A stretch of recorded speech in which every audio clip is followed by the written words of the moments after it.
migration pattern of bees. Fascinating, right? And the next day, you type in, how far can a human being be cut in half before losing consciousness? I figured maybe you're writing a screenplay or something. What the Always here if you need me, Lewis. Hey, Ness. So what kind of reasoning do you have for that? Itself isn't going to set off any red flags, but the sentence, how to induce compliance in human subjects and how to induce...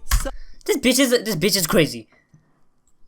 She searched up how to induce self-compliance.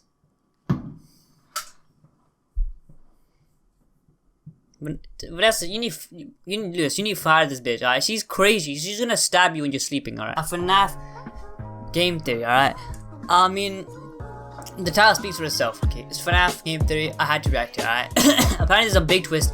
I'm in the dark right now. I do not know what the big twist is. But you know, that's why watching the video is to find out.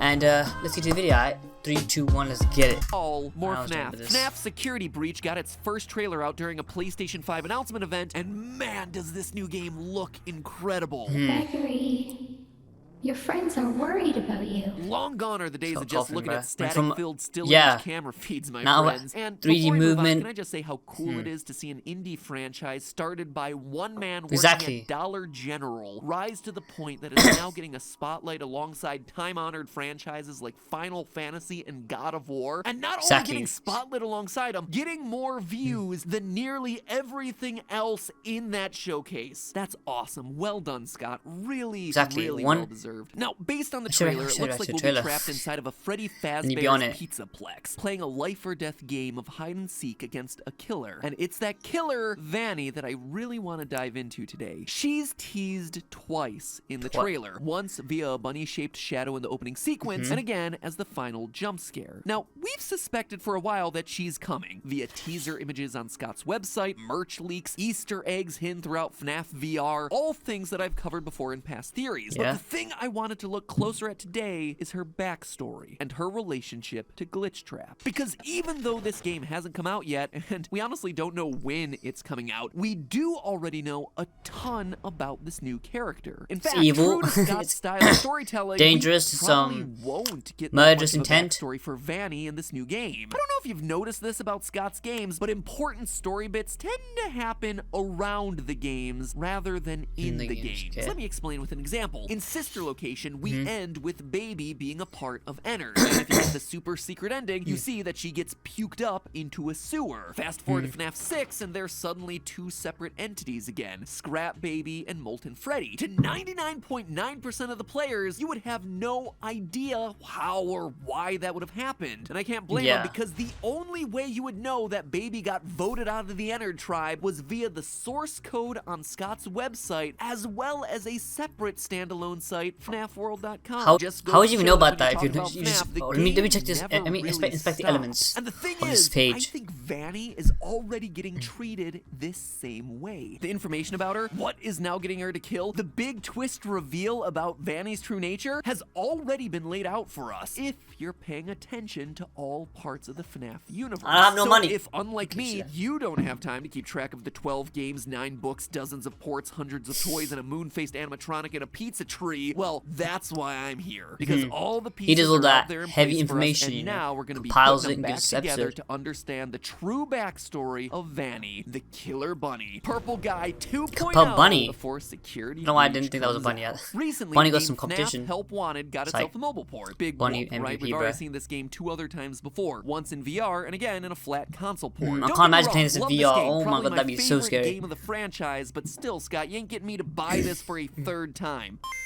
He totally got me to buy it a third time. So because this is a mobile port, a lot of the game has been stripped away. Gone is the intro sequence, gone are some of the game modes, but most notably gone are the hidden cassette tapes that tell the story of Help Wanted's failed development. Now, if you remember back to a year ago, collecting all 16 of those hidden tapes in the original game inadvertently assembled our latest villain, Glitchtrap, piece by piece. And he does not look scary though, he was able to capture us in the game and presumably escape back out into the real world. I take that back. He's really creepy. All gone now in the mobile version. In its place, though, maybe something better. Immediately upon opening up the game, it becomes clear that this mobile port is more broken than FNAF World 1.0. Got textures glitching out in both the main hub and in the various minigames. Now, obviously, these are intentional effects, and by zooming in and tapping on them repeatedly, honestly, I can't say exactly what I did to do it. I just was there a long time pounding away at my screen. The screen eventually fades to black, and suddenly you're presented might with just see everyone's map in the favorite corner, part of the just- series, an 8-bit minigame with What would you rudimentary think? gameplay What would steeped you in think? symbolic lore. Okay, it's actually more like 16-bit at this point, but still. We're told that this game is called Princess Quest, with you playing as a little girl lighting torches to unlock doors and running away from glitching bunny people. I mean, Glitching it's not that bad of a bunnies, you game, I say. guess. After making your way through a ruined castle and cemetery, you eventually unlock a long corridor that leads to a final lantern and, no points if you guessed it, Glitch Trap himself. The screen goes dark and suddenly you're taken back to the game's main hub. Now, this seems fairly self-explanatory, right? It's a reference to Glitch Trap in a game that had to eliminate him due to size dang it. constraints. But it's the details here that really matter. What? Not counting the torches in front of the 6 gravestones, which are very clearly references to the original 5 missing children plus the child who possesses the puppet. There are 16 torches in total for the princess to light. This isn't a coincidence. 16 It bit? perfectly lines up with the 16 16 tape. cassette Oh. tapes that you had to collect in What the the original fuck? Help Wanted in order to release Glitch Trap. In fact, Glitch Trap only appears once the 16th one is lit, further cementing that connection. But where things get really interesting is when you decode what... I can't make this up. Glitch Trap is saying. As the game ends, there's clearly a dialogue box along the bottom containing weird glitching text, but you'll notice that the patterns aren't random. Some shapes actually repeat themselves. These right here and Ignore the these sound right back, here. please. It's I tried. actually a letter substitution code that spells out everyone's favorite phrase from the game. I'll always come back. And taking it all one step further, we can actually extract the audio from this moment.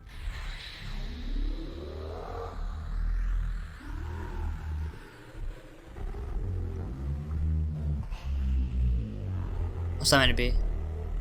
And do some audio trickery. By doubling the speed and then reversing it, we get this. I always come back. Oh my god. Bro, Scott thinks he Always thinks he's come slick. back, let me out. So in essence, Princess Quest I is feel like showing us a Scott recreation tells of the my events pat, from because the this information original is so Help hard to Wanted. find. You This just like try does finding a it couple yourself. things for us. First, it basically proves 100% that this is in fact Glitch William Trap. Afton's spirit and not some sort of AI or code meant to replicate him. Okay. It is him through and through. Dude wasn't lying when he said he always comes back. He's got more lives than Jason Voorhees. He's also got himself a solid understanding of brand consistency. Afton always comes back. Secondly, though, what Princess That's a Quest slogan. is doing is confirming for How us do the you all the little origin children story of our new killer, watch? Vanny, Vanessa. In the original game, the fate of Tape Girl was unclear because she sometimes encouraged us to collect the tapes and sometimes didn't. But here we get clarity on the whole story. Vanny is the princess with the lantern. She collects all the tapes, pieces, whatever, and gets taken over by Glitch Glitch Trap. Trap. Okay. This all confirms what we were speculating about before with Vanny in a previous theory from a year ago, that a young woman named Vanessa, Vanny for short, would be taken over by Afton to kill in his name, brainwashed or partially controlled by a spirit living inside of her. Yes, I hear you. I know. I feel like Jumpster's gonna come. There's no miscommunication. There's also Okay. a similar conversation currently hidden in the source code of Scott's website, except here you see both sides of the conversation. Stay the course. I will. Focus on my voice. I will. Don't let anyone lead you astray. I won't. Have you selected one? I have. The one that seems Nice. to be selected What a dry is conversation. Gregory from the new game's trailer. Gregory, be still.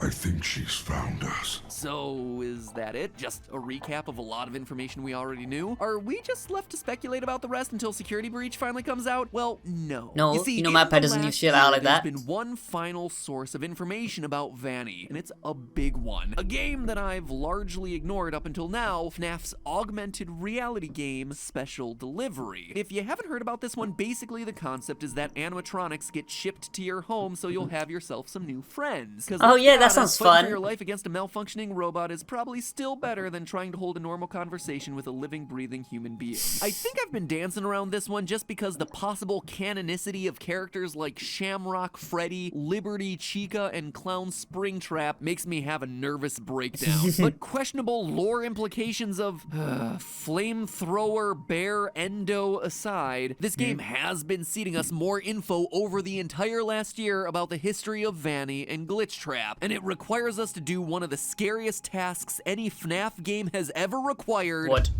Reading emails.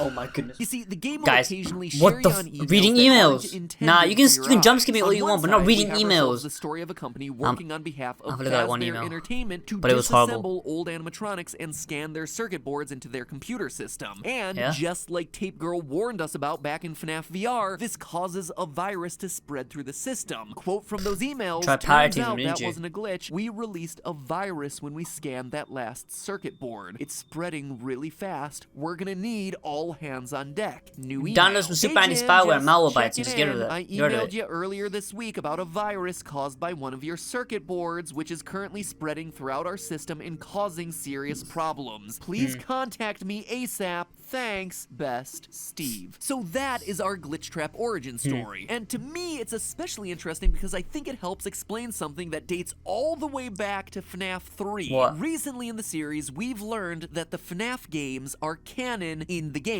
Now, that's a really confusing sentence, so let me explain. Yeah, in but I both say, oh, in the FNAF games. VR and the Fazbear Frights books, it's confirmed that the urban legends about murders happening at Freddy's restaurants are mainstream enough to have gotten some video game spin-offs. Not necessarily the FNAF games that we know, and certainly not FNAF World, since everyone, including Scott, wants to forget that one, but That thing was games shit. inspired by the legends of the pizzeria. In FNAF VR, in fact, we're told that they were made by Fazbear Entertainment as a cover-up. Fazbear Entertainment hired the game developer. Those indie games were designed to conceal and make light of what happened. This isn't just an attempt to rebrand. It's an elaborate cover-up. And looking back on it, I believe that cover we've up. seen those games. I think we've played those games. They're the 8-bit mini-games from FNAF 3. Mangle's Quest, BB's Air Okay, Adventure, Chica's Party, and Stage 01. Heck, they might even include the Take Cake, Give Gifts, etc. mini-games from FNAF 2. Those are the games being referenced in the games. I mean, they The games being have referenced- those sorts of Gameception. cheesy titles that would come with cheap Atari-style games of that era. And how do we know all of this, and why am I talking about it now? Because of Glitch Trap. It's easy to forget, but the last minigame that you have to play in FNAF 3 features a glitched out bunny hopping,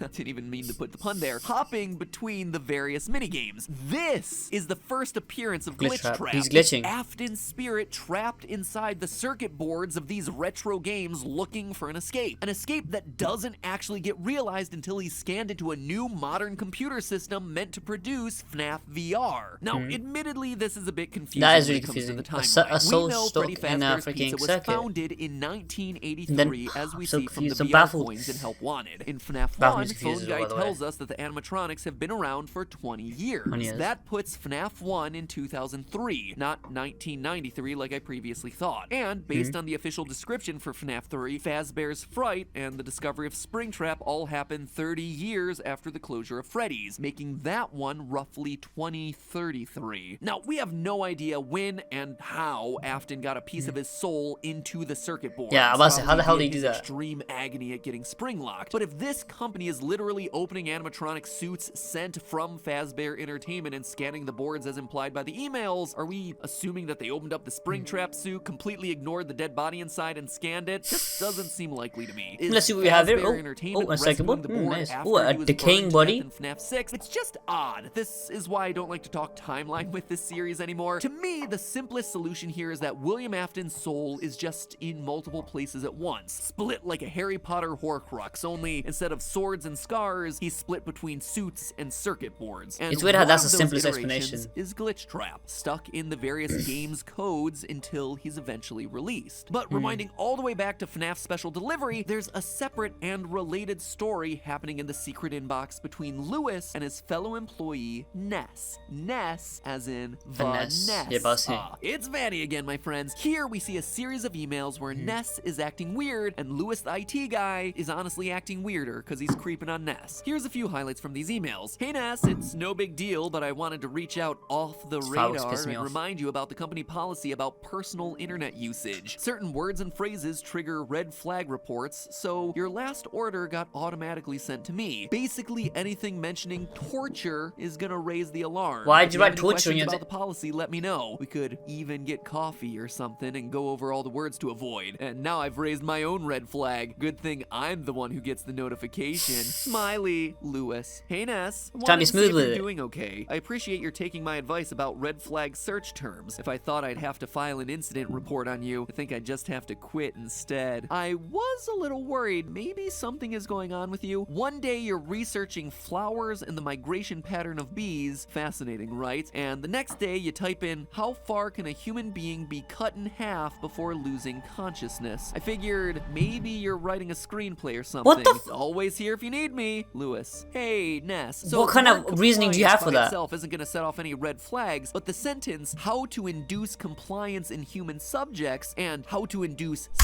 This bitch is crazy. She searched up how to induce self-compliance. Vanessa, Lewis, you need to fire this bitch, alright? She's crazy. She's gonna stab you when you're sleeping, alright? Some shit like...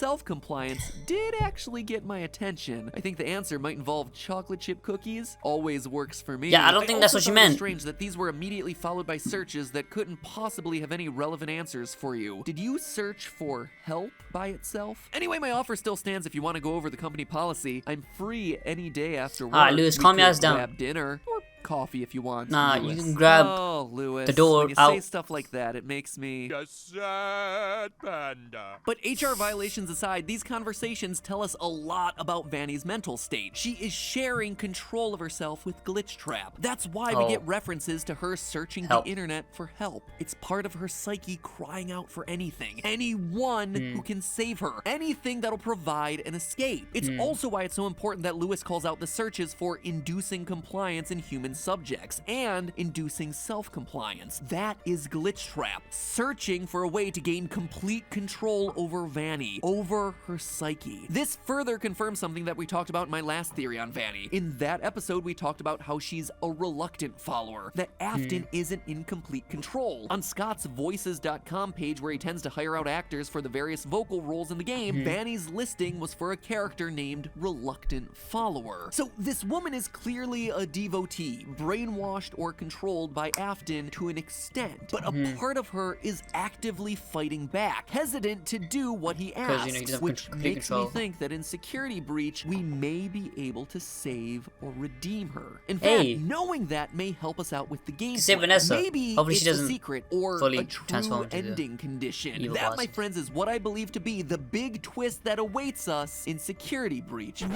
Wait, as I finish this video, Okay. of course, new statues Stupid flowers. just dropped with important lore reveals, so let's just talk about these real fast. With Ignore the Gregory flags, I'm so hiding sorry. inside of Freddy, definitely looks like my idea about gameplay being a version of hide and seek is absolutely confirmed. I mean, he's definitely Or winning maybe every hide and seek Gregory is in just I see. piloting an 80s era bear-shaped Gundam suit. Either way, I am totally living for it. As for the other statue that just dropped, looks like Vanny is gonna be taking a page out of the Afton playbook. The classic security guard by day and serial killer at night. Old habits die hard, I guess. But in Vanny's case, here's my question. Is she gonna remember it? My guess is no. I think it's gonna be a classic case of Jekyll and Hyde. But who knows? I guess we're just gonna have to wait and see what it is. I hear that some big things are coming to this franchise before the end of the year. And I'm not just talking about all that cool new merch we dropped. Which, as one last reminder, is all available right below this video. But hey, that's just a theory. A game theory. Thanks for watching. Yo guys, alright. I'm not gonna lie. That Lewis and thing still caught me off guard. My guy Lewis, you need to calm down, alright?